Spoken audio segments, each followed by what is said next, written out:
Good morning everyone. हम अभी हमारा जो फर्स्ट पेपर है उसमें कॉर्डेटा के वर्ग को पढ़ रहे हैं, जिनमें हमने अभी तक स्पीशीज वर्ग को पढ़ लिया, एम्फीबिया वर्ग को पढ़ लिया। आज हमारा जो तीसरा वर्ग है वह है रेप्टिलिया। आज हम रेप्टिलिया वर्ग से शुरू कर रहे हैं। अब देखिए रेप्टिलिया का जो शाब्दिक अर्थ होता है, देखिए रेप्टिलिया जो शब्द है वह विशेष तौर से रेप्टम से बना है। देखिए रेप्टिलिया जो शब्द होता है वह रेप्टम से बना है और रेप्टन का सामान्य अर्थ होता है क्रीप। रेप्टिलिया जो शब्द है वो किससे बना है? रेप्टम से। रेप्टम का सामान्य भाषा में जो अर्थ होता है वह होता है क्रीप। अब क्रीप को क्या कहते हैं हिंदी भाषा में? रेंगने वाले जंतु। रेंगने वाले जंतु। इसीलिए हम इस वर्ग को सरीसृप वर्ग भी कहते हैं।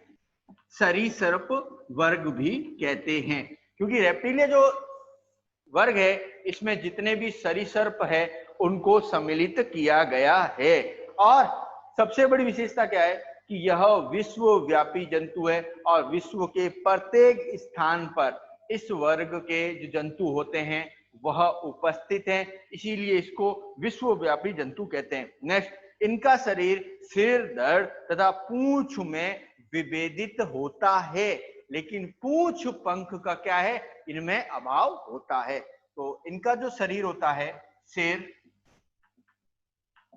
हेड, धड़, ट्रंक एवं पूंछ में विभक्त होता है एवं पूंछ पंख का, देखिए पूंछ पंख किसमें होते थे? मछलियों में होते थे। क्योंकि हमने जब मछलियों का स्ट्रक्चर पढ़ा है तो मैंने आपको बताया था उनके पीछे पूंछ पंख पाए जाते हैं जो तैरने में सहायता करते हैं। अब सांपों को तो तैरना नहीं है, इसीलिए इनमें जो पूंछ पंख है वो क्या है? लुप्त है। तो पूंछ पंख का अभाव होता है और पूंछ पंख को इंग्लिश में जो कहते हैं वह कहते हैं हम कॉर्डल फिन। अर्थात कॉर्डल फिन का क्या होता है? इनमें अभाव होता है। तो सबसे बड़ी विशेषता क्या है? सिर, धड़, पूंछ में विभक्त होना और इनमें क्या होता है? पूंछ पंख का अभाव होता है। अब देखिए इनमें क्या होते हैं? कुछ जंतुओं में, जैसे अगर मैं मगरमच्छ की बात करूं तो उनमें 2 जोड़ी पाद उपस्थित होते हैं। इन पाद में फुट में 5 नखर युक्त अंगुलियां उपस्थित होती है, लेकिन अगर मैं इनके दूसरे सांपों की बात करूं तो वहां पाद अनुपस्थित होते हैं, अब्सेंट होते हैं। तो कहने का मतलब क्या है? रेप्टिलिया वर्ग के कुछ जंतुओं में जैसे क्रोकोडाइल, मगरमच्छ, एलिगेटर है, वहां तो 2 जोड़ी पाद उपस्थित है, जबकि कुछ ऐसे जंतु होते हैं जिनमें पाद अनुपस्थित होते हैं, जैसे वेरेनस कह दीजिए, नाजा कह दीजिए, तो इनमें क्या है? अनुपस्थित है। तो कहने का मतलब इस वर्ग के कुछ जंतुओं में 2 जोड़ी पाद उपस्थित होते हैं। ठीक है, 2 जोड़ी पाद। अब प्रत्येक पाद में 5 अंगुलियां होगी और उन अंगुलियों पर तीखे नखर मिस नाखून पाए जाते हैं। तो प्रत्येक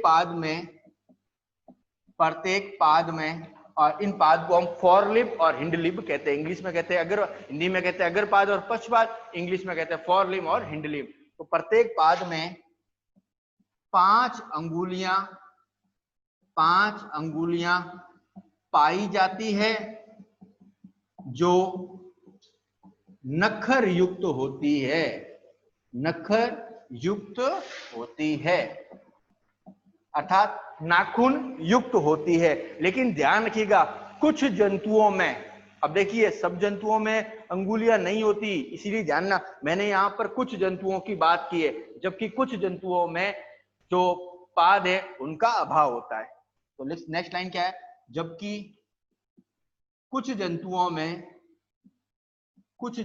में पाद का अभाव होता है। और हम विशेष तौर से स्नेक फैमिली जितने भी सांप फैमिली है, हम उनको जानते हैं कि उनमें जो भी पाद होते हैं, पैर होते हैं, उनका क्या होता है, अभाव होता है। तो वापस रिवाइज कर रहा हूं कि रेप्टिलिया जो फाइलम है वो शब्द रेप्टम से बना है। रेप्टम जो शब्द है उसका सामान्य इंग्लिश वर्ड होता है क्रिप। क्रिप को कहते हैं हिंदी में रेंगने वाले जंतु, अर्थात जितने भी रेंगने वाले जंतु है उनको इस वर्ग में सम्मिलित किया गया है। नेक्स्ट, इस वर्ग को सरीसर्प वर्ग भी कहते हैं, क्योंकि इसी रेप्टाइल्स का जो हिंदी अर्थ है वो सरीसर्प है। सिर, धड़ और इनका शरीर सिर, धड़ और पूंछ विभक्त होता है, और पूंछ पंख का क्या होता है, अभाव होता है। इस वर्ग के जंतुओं में 2 जोड़ी पाद उपस्थित होते हैं। प्रत्येक पाद में 5 अंगुलियां पाई जाती है जो तीखे नखर युक्त होती है। नेक्स्ट, इनमें कुछ जंतुओं में पाद अनुपस्थित होता है। नेक्स्ट, परिसंचरण तंत्र मुख्य रूप से हृदय द्वारा होता है, और हृदय 4 कोष्ठीय होता है।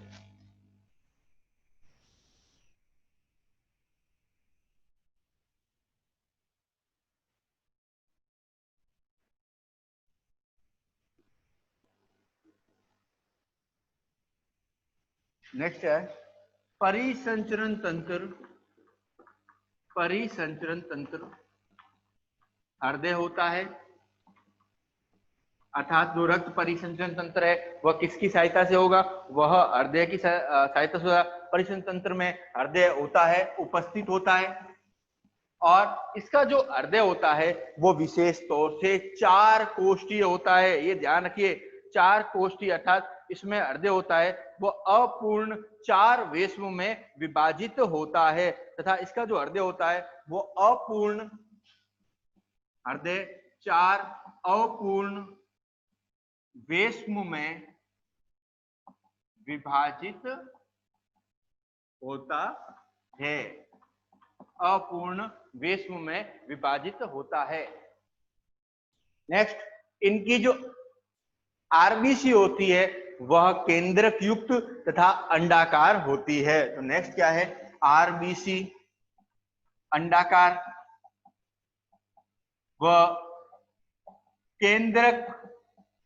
केंद्रक युक्त होती है। तो नेक्स्ट सबसे बड़ी विशेषता क्या है, जो आरबीसी है वह एक तो अंडाकार है और दूसरा क्या है, केंद्रक युक्त होती है। नेक्स्ट, इनमें जो श्वसन है वह वायवीय प्रकार का होता है, और हम जानते हैं वायवीय श्वसन होगा वो विशेष तौर से लंग्स या फेफड़ों की सहायता से होगा। तो नेक्स्ट क्या है, श्वसन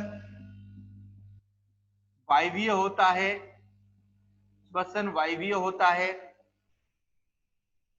जो वायवीय का मतलब एयर, वायु के अंदर। अब हम जानते हैं वायवीय श्वसन अपन जो करते हैं इंसान भी मैमल्स में, तो क्या होता है, फुफ्फुस या फेफड़े या लंग्स कहते हैं। तो जो फुफ्फुस द्वारा होता है। तो श्वसन कैसा है, वायवीय है, और किसके द्वारा होगा, फुफ्फुस द्वारा होता है। नेक्स्ट, इनका रक्त होता है जो शीत रक्तीय होता है, और दैहिक तापमान पर क्या है, वातावरण है उस पर क्या है, इनका जो रक्त है वो शीत रक्तीय प्रकार का होता है, और दैहिक वातावरण पे ये निर्भर करते हैं। तो नेक्स्ट क्या है, और इसके बाद इनकी आहार नाल पूर्ण रूप से विकसित होती है, जो अवस्कर छिद्र में जाके खुलती है। तो नेक्स्ट क्या है, आहार नाल पूर्ण विकसित एवं अवस्कर में खुलती है। तो आहार नाल इनकी कैसी है, पूर्ण है, तो मीन्स कंप्लीट है, और अवस्कर में जाके खुलती है। अब उत्सर्जन जो होते हैं वो एक जोड़ी मेटानेफ्रिक प्रकार के वृक्क द्वारा होते हैं। तो उत्सर्जन किससे होते हैं, एक जोड़ी मेटानेफ्रिक प्रकार के वृक्क द्वारा होता है। तो नेक्स्ट, उत्सर्जन एक जोड़ी मेटानेफ्रिक प्रकार के वृक्क द्वारा होता है। तो जो उत्सर्जन एक्सक्रीशन है वह मेटानेफ्रिक प्रकार के वृक्क द्वारा होता है, और उत्सर्जी पदार्थ कैसा होता है, यूरिक अम्ल होता है, इसीलिए इनको यूरिकोटेलिक जंतु भी कहते हैं। जो इनका उत्सर्जी पदार्थ, अपशिष्ट पदार्थ है वो क्या है, यूरिक अम्ल है। ये ध्यान रखना, इनका उत्सर्जी पदार्थ पदार्थ यूरिक अम्ल है।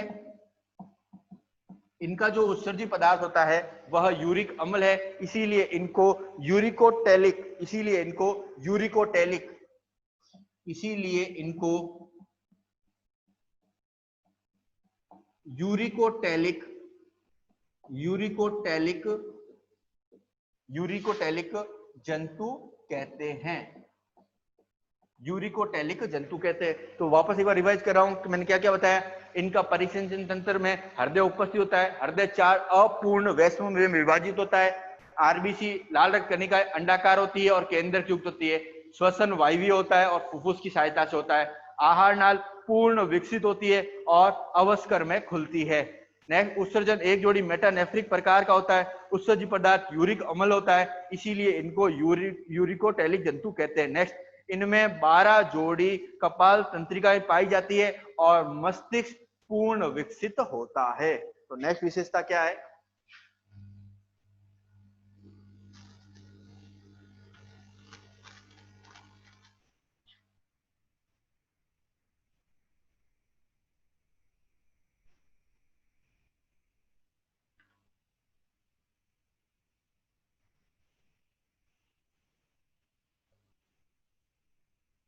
मस्तिष्क है वह पूर्ण विकसित है। तो नेक्स्ट है, मस्तिष्क पूर्ण विकसित होता है।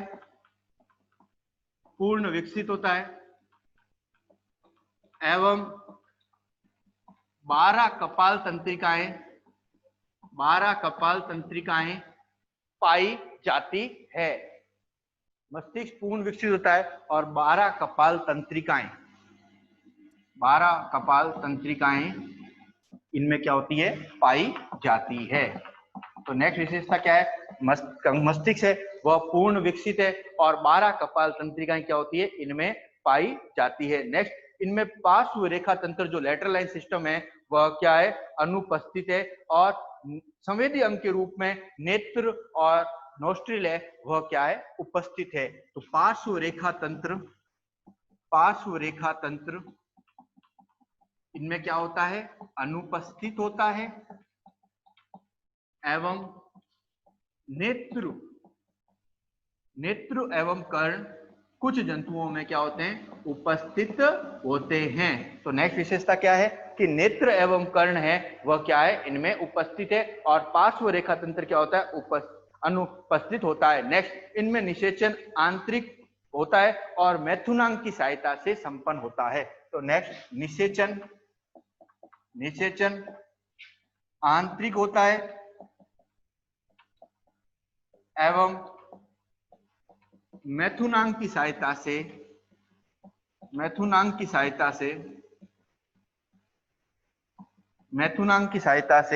संपन्न होता है। मैथुनांग की सहायता से संपन्न होता है। तो निषेचन कैसा है? निषेचन आंतरिक है और मैथुनांग की सहायता से इनका जो निषेचन होता है वह संपन्न होता है। नेक्स्ट, इनमें भ्रूणीय बाह्य कलाएं एमनियन, कोनियन एंड एलेंटाइस जो होती है वह क्या होती है? उपस्थित होती है। अब हम इनका वर्गीकरण पढ़ते हैं, अर्थात इनको कितने गणों में विभाजित किया गया। अब एक चार्ट द्वारा हम इनको समझते हैं।